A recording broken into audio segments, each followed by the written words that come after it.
Oi, eu sou o Ricardo e seja bem-vindo ao Vozes do Abismo. Reality shows são conhecidos no mundo inteiro por entreter as pessoas. Mas o que acontece quando o entretenimento passa dos limites e você mexe com o psicológico de um participante? E o pior, existe uma lost media relacionada a esse reality show. A primeira vez que eu ouvi falar sobre isso foi no canal do Stax. A fonte que eu utilizei para conversar um pouco sobre esse vídeo é de lá, e o cara merece todo o reconhecimento do mundo. E por isso eu estou citando ele aqui, já que uma das fontes para esse vídeo é dele, só que a Lost Media já vem em outro lugar. Então agora eu vou te mostrar o quanto o ser humano consegue ser sádico com sofrimento alheio pelo simples prazer de se entreter.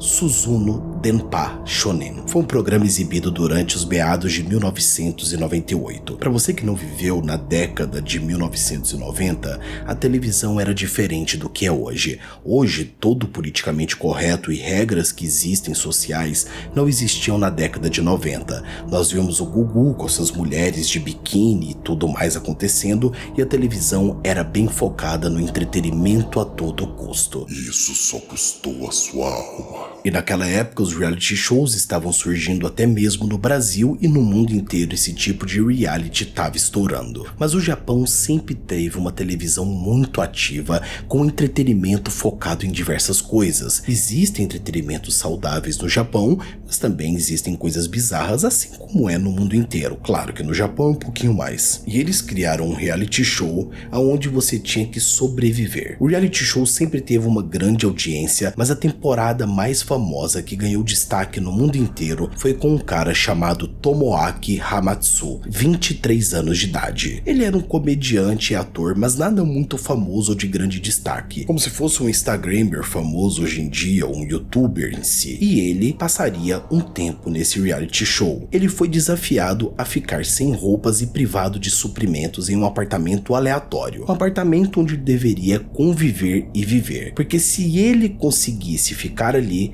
ele iria juntar mais ou menos 1 milhão de ienes, cerca de 10 mil reais, e ele só poderia ganhar isso se ele passasse por todos os desafios. Isolado, ele só tinha revistas, telefone, cartelas de sorteio e várias outras brincadeiras que a produção fazia com ele. Os produtores alegaram a Tomoaki que ficou mais conhecido como Nasubi Berinjela, que as gravações não eram transmitidas ao vivo. Ou seja, já começaram a mexer com o psicológico dele, para ele se sentir à vontade e poder a todo tempo ser ele mesmo. Só que qual é o problema de você ser você mesmo? Milhares de pessoas estão te olhando. Acreditando então que os episódios eram gravados e editados, Tomoaki aceitou participar e realmente viveu o reality show como se fosse uma casa normal. Ele ficava ali nu o tempo inteiro, ele se divertia, ele também fazia algumas outras coisas, ele vivia uma vida normal. Mas ele estava sendo observado o tempo inteiro, e os produtores do programa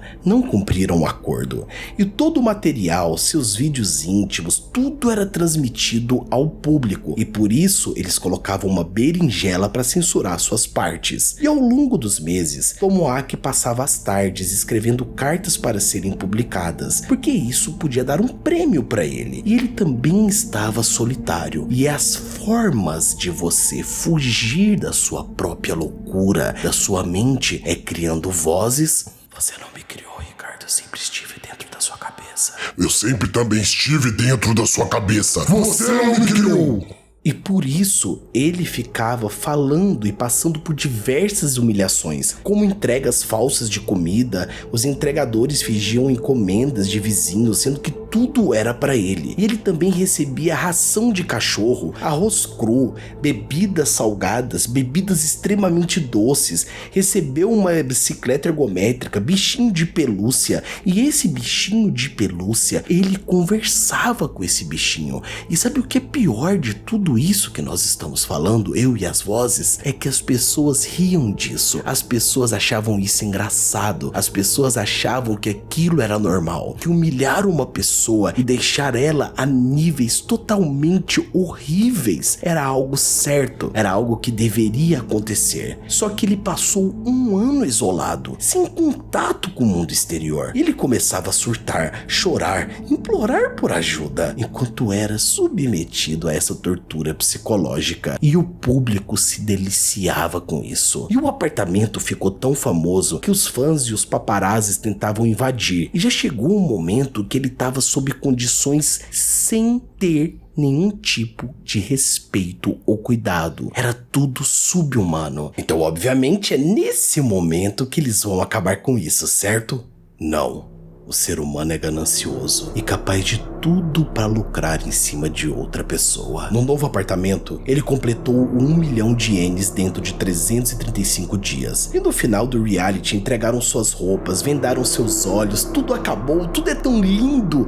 Presentearam ele com uma viagem para comemorar a sua vitória. Só que adivinha só, o ser humano busca lucro. E por isso, ele foi levado à Coreia do Sul, onde passou um dia inteiro em um parque de diversão, foi vendado e foi para outro apartamento. Tiraram suas roupas e ele precisava arrecadar mais prêmios para pagar a sua viagem de volta ao Japão. Só que ele estava tão abalado, o seu psicológico já tinha sido tão esmagado que ele aceitou. E durante semanas, ele passou por todos os tipos de bizarrices. Mas adivinha só, a ganância que te move é a mesma que acaba com você. Os criadores não o libertaram e ele teve que passar mais e mais tempo ali. E fizeram isso de novo. Tiraram ele de um apartamento e quando acordou, ele estava em outro apartamento. E tudo ao redor disso, as pessoas davam risada, se divertiam, alguns até se preocupavam, mas ninguém tentava encerrar isso. Ninguém tentava dar um basta a toda essa humilhação psicológica que ele estava passando. E enquanto o público aplaudia e se deliciava por isso,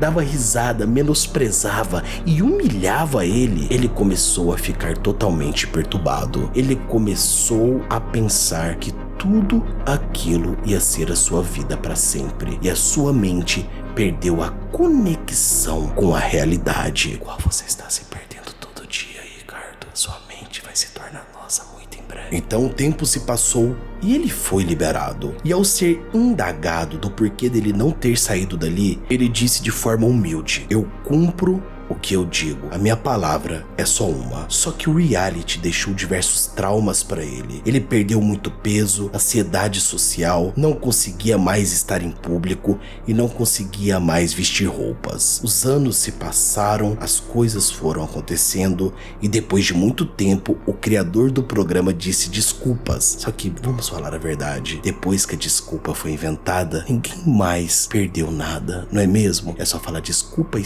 tudo está curado. E é aí que a caixa de Pandora começou a se abrir. Foi descoberto diversas coisas degradantes que os participantes eram expostos. Diversas cenas pessoais, até mesmo cenas de banho, cenas do dia a dia, começaram a ser vazadas sem a censura. E com isso, ao passar dos anos, se tornaram uma lost media japonesa. E com o passar do tempo, Tomoaki conseguiu se reerguer e reestruturar a sua vida. E hoje, ele ajuda pessoas. Ele criou uma organização que ajuda diversos tipos de pessoas e com 47 anos hoje, ele segue sua carreira. E essa lost media japonesa que todos falam e todos dialogam sobre ela são as cenas banidas que acontecia nesse reality show. Cenas como, por exemplo, os participantes tomando banho, passando por diversas situações que não deveriam ser filmadas, mas foram filmadas, divulgadas com censura e depois sem a censura. E as pessoas procuram isso até hoje,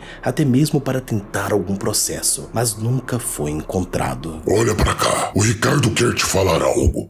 E eu quero falar pra vocês que agora o Abismoverse está finalmente no ar, com histórias bizarras e de suspense e que vão te assustar à noite. Se inscreva no Abismoverso, o link está na descrição, é só ir lá e falar, vim pelas vozes. E se você viu o vídeo até aqui, escreva, a escuridão está vindo, que eu vou deixar aquele coraçãozinho. Eu sou o Ricardo e escute, elas falam comigo diariamente, elas vão um dia tomar conta daqui. Escuta, por favor, escuta elas. Escute, existe o abismo. Escute o abismo.